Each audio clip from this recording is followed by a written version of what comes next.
여러분 안녕하세요. 지금 시간이 6시 조금 넘었습니다. 아침밥 먹는데 생각난 글들이 있어가지고 그거 정리하다 보니까 밥 먹는 시간이 거의 1시간 걸렸습니다. 그러다 보니까 6시 조금 넘어가지고 나왔는데요. 지금 시간이면 해낮이죠. 농부들한테는요.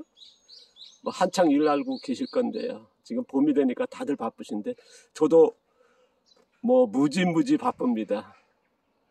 일이 조금 밀렸던 어저께는 아침에는 운동 갔다 왔고요. 여전히. 그리고 나서 3시에까지 휴식 운동 마치고 과수원에 풀베기가 조금 늦어졌습니다. 과수원에 풀베기 하니까 어젯밤에는 정말 푹 잔 것 같습니다. 좀 일이 고됐는지요. 오늘 얘기는요. 제가 전편에 그런 얘기 했습니다. 많이 포기하는 이유, 자연농. 그게 노동력이지 않나 하는 제 의견을 말씀드렸습니다. 노동력 중에서 첫 번째가 노동시간 부족해서 포기하는, 두 번째는 노동의 일머리가 부족해서 시간에 많이 직접적으로 연결되지 않습니까? 그 다음에 뭐냐면 노동 강도입니다. 자연농의 특징이죠. 화학농, 친환경, 유기농 같이 우리가 농자재 이용하는 기기화된 농업이 아니다 보니까 노동력이 노동 강도가 세지 않습니까? 모든 게 자연적인 방법으로 추구하는 게 자연농의 하나의 룰처럼 되어 있습니다만 그렇지 않은 분들도 계십니다. 최근에 보면 기기화된 자연농, 또 최근에 보면 촉성재배 형태의 화학농, 친환경, 유기농의 전형적인 농사 방법이 자연농에도 적용되는 분들한테는 그거는 거리가 먼 것 같고요. 노동력의 그런 포기하는 이유는 아닌 것 같습니다. 그리고 또 하나 뭐냐 그러면 5,000평, 10,000평, 몇만 평 한다면서 자신의 노동보다는 외부에서 노동 인력을 해서 농사 짓는 분도 꽤 많거든요. 그분한테도 또 해당 안 될 겁니다. 오늘 얘기는요. 많이 실패하는 원인, 자연농입니다. 자연농 많이 실패하는 이유. 저는 기술력 부족이라 봅니다. 기술 부족.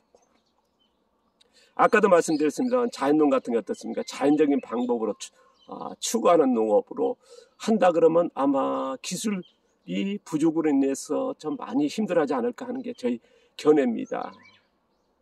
어떤 분들은 아마 노동력보다는 첫 번째로 기술력 하시는 분도 계실 겁니다.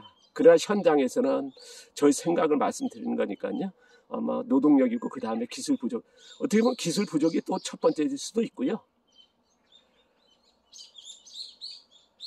아까도 말씀드렸습니다만 기술이 없이도 농사 짓는 방법도 있습니다. 무조건 밭에 가서 풀 자라면 풀 뽑고 작물 심고 그렇게 좀 뭐랄까요.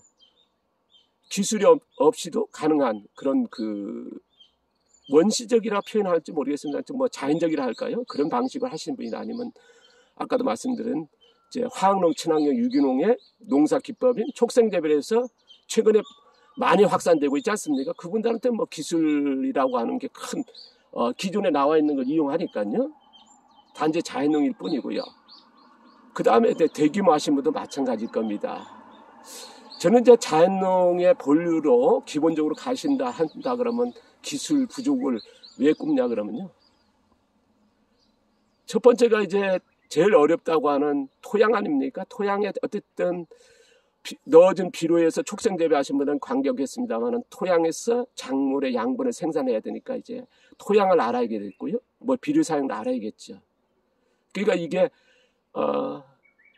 넣어준 비료에서 작물을 키울 거냐 아니면 토양에서 작물의 양분을 생산할 거냐 이게 전혀 달라지거든요. 이런 것들. 그 다음에 작물 자생력입니다. 병충해 같은 건 어떻습니까?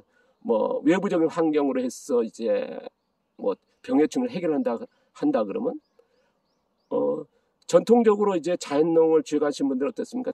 작물에 가져 있는 자생력으로 해서 작물의 뭡니까? 강한 면역력이랄까요? 자생력이죠. 그걸 이용하려면 작물을 알아야 되겠죠. 그게 지금 우리가 토양이나 작물에 대한 이게 연구되거나 공개된 그런 자연농의 기술이 거의 힘들죠. 저도 찾아봐도 없습니다. 되게 자연농하면 이제 기술보다는 뭐 어떻습니까? 철학적으로 접근해야 하지 않습니까? 그러다 보니까 이제 이런 기술이 나와 있는 것들 많습니다. 뭐 초생재배하면 토양의 유토층이 깊어지니까 이제 토양에라든가 아니면 작물에 그런 것도 해결된다라고 하시는 분들 계신데요. 그런 내용들 정말 넘쳐나더라고요. 저도 이제 뭐 교육하다 보면 이제 그런 교육들 받고 오신 분들 많습니다. 그러면 이제 제가 하는 얘기가 있습니다. 자, 우리나라의 전업농에 뭐 화학농도 하신 분도 계시고 친환경 유기농은 정말 흔하거든요. 자, 초생재배. 녹비작물 재배하시고 아니면 잡초에서 초생재배해서 가지고 10년, 20년, 30년 하신 분이 흔합니다. 10년, 20년은요. 제가 살고 있는 이 지역만 해도 그냥 뭐 정말 수백 명이 될 겁니다. 제주도만요. 우리나라 전체는 얼마일까요? 그분들한테 한번 물어보자고요. 10년, 20년은 결과 나온 거거든요.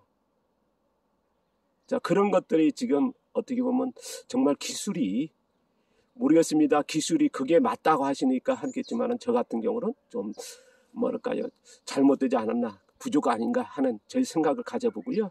뭐 그런 그 주장하는 방법이죠. 그게 저는 이제 기술로 보고 있고요. 그 다음에 뭐냐면 미생물 아니지 않습니까? 그러니까 농업의 기본 기술은 뭐 토양과 작물 자생력에는 이제 미생물이 직접 연관성이 있으니까요. 그럼 미생물을 또 알아야 되고요.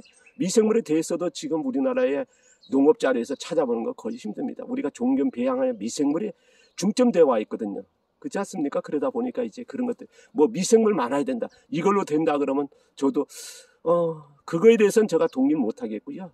우리 아까도 얘기했던 작물 자생력이 뭐 초생재배 동의 못 하는 거고요. 멀칭만 했다 해서 토양의 자생력이 높아진다. 저도 이제 뭐 오래 했지 않습니까? 뭐 이런 것들 동의 못 하는 거고요. 그런 차이. 저는 이제 부족이라도 보고 뭐랄까요, 표현하면 뭔지 모르겠으면 그거고요. 그 다음에 경작입니다. 자, 농업의 4대 기술인 경작. 자, 전면경운해서 하신 분이 있고 부분경운 아니면 유기농 멀칭해서 부분 파종하신 분이 있죠. 그 다음에 이제 완전한 무경운. 정말 작물의 경작의 방법도 전혀 다르니까요. 그 다음에 그것이 뭐냐면 토양에 아니면 작물 자생력에 직접적 연관성이 있다는 건 제가 누누이 말씀드렸지 않습니까? 과학적 근거 지금 우리가 미농부라는 연구 왕립 그쪽에서 나온 논문만 봐도 확실히 나와 있거든요. 수많은 농부들이 나와 있습니다. 그 다음에 4대 기술의 두 번은 양분입니다. 아까도 말씀드렸지만 토양에서 양분 생산 아니면 투입된 비를 해서 작물을 키울 거냐 이게 전혀 달라지겠고요. 그 다음에 잡초입니다. 자연농에서 제일 많이 노동력이 많이 들어가는 어떤가 잡초거든요. 뭐 아까도 말씀드렸습니다만은 뭐 화학농 친환경의 기법인 뭐 잡초 매트라든가 비늘 멀칭해서 아니면 바깥에 해결한 분도 있겠지만 전통적으로는 어떻습니까? 김맥이라든가 예초해야 되거든요. 그러면 그게 뭐 풀자라면 무조건 매일 거냐? 그러다 보면 엄청난 노동력이 들어가거든요. 엄청이라는 표현이 그렇습니다만 그런 것들을 해결하는 방법. 어쨌든 뭐랬습니까? 토양에서 작물 자생력을 이용해서 잡초를 발생을 줄인다든가 잡초를 제거하는데 쉽게 하는 방법도 있고 횟수를 줄이는 방법도 있거든요. 그 다음 병해충입니다. 병해충 어떻게 할 거냐? 그냥 뭐 그냥 두고 볼 수도 있습니다만 어쨌든 병충해를 줄이는 것도 하나의 자연농이랄까 방법이거든요.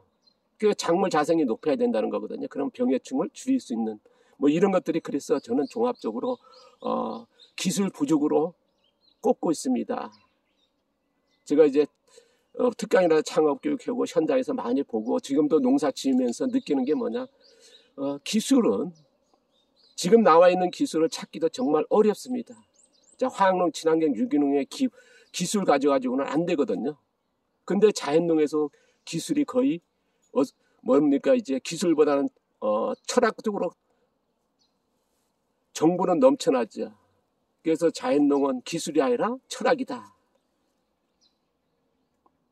그게 지금도 아마 많은 분들이 동감을 얻고 그렇게 가고 있는 것 같습니다만 저는 어쨌든 두 번째로 기술을 꽂아봤습니다. 자, 오늘 내용이 불편한 점도 있을 것이고 어떤 분들은 뭐 다른 뭐랄까요 주장하는 뭐 생각이 또 다를 수도 있겠죠. 그러나 이제 저희 생각을 말씀드렸습니다. 감사합니다. 고맙습니다.